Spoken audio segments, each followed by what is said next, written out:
2026年7月12日，常年期第15主日。福音，有個撒種的人，出去撒種。恭讀聖馬竇福音13章1節至9節。在那一天，耶穌從家裏出來，坐在海邊，有許多群眾集合到他面前。耶穌只好上船，坐下，群眾都站在岸上。耶穌就用比喻，給他們講論了許多事，說：看，有個撒種的，出去撒種。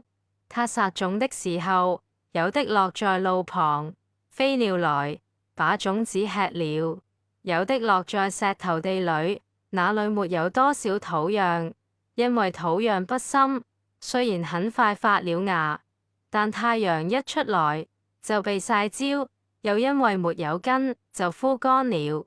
有的落在荊棘中，荊棘長起來，便把它們窒息了；有的落在好地裏，就結了果實，有100倍的，有60倍的，有30倍的。有耳的，聽吧，上主的話。這段福音告訴我們，耶穌說，天主的話好像種子，人的心就像不同的土地，有些心很硬，完全不理會。有些只是一時感動，很快放棄；有些被生活憂慮和金錢名利擠滿，沒空理天主；也有願意聽、願意實行的人，好像好土，生命就會結出很多善果。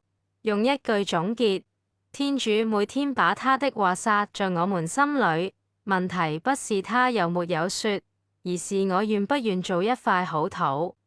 天主，你常以真理之光照耀迷途的人，引導他們回歸正路。求你幫助所有基督信徒都能棄絕有損基督徒稱號的行為，並致力成為名副其實的基督徒。因你的聖子，我們的主耶穌基督，他和你及聖神是唯一天主，永生永王。阿們。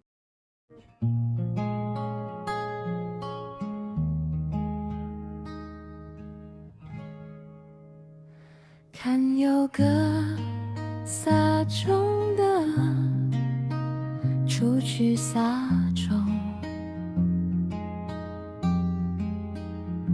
他撒種的時候，有的落在路旁，飛鳥來把種子吃了。